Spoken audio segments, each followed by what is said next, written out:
परत मनुष्य होणार, परत परत रिपीट तेच चालेल. सकाळी उठल्यापासून बघा झोपेपर्यंत सेम लाईफस्टाईल आहे सगळ्यांची, काहीच त्याच्यामध्ये डिफरंट नाही. सगळे पळताय पण कुठे जायचं माहिती नाही, सगळे पळताय पण वेळेवर कोणीच जात नाही. सगळं वेळेवर झालं पण समाधानच मिळत नाही. आता हे जप करून, अध्यात्म करून किंवा नवरात्र करा, लगेच दिवाळी करा, ग्रहण आल्यावर जप करा, तर काय नेमका हा सगळा विषय.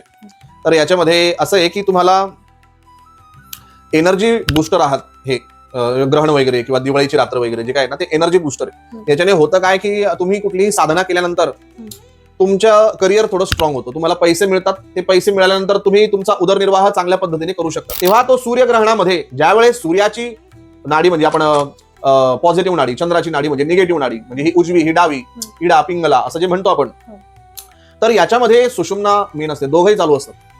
आणि ही जेव्हा ग्रहण काळामध्ये सूर्याची चालू आहे, चंद्राची चालू आहे, आपली पण चालू आहे, आणि ती मॅच झाली, त्यावेळेस जर कधी आपण अमृत पान करतो आहे आपल्या शरीरामधलं, किंवा आपण त्यावेळेस जर कधी जप करतो आहे, त्या सिक्वेन्सने करतो आहे, तर तुम्ही शतजन्म पुढे चालले जातात.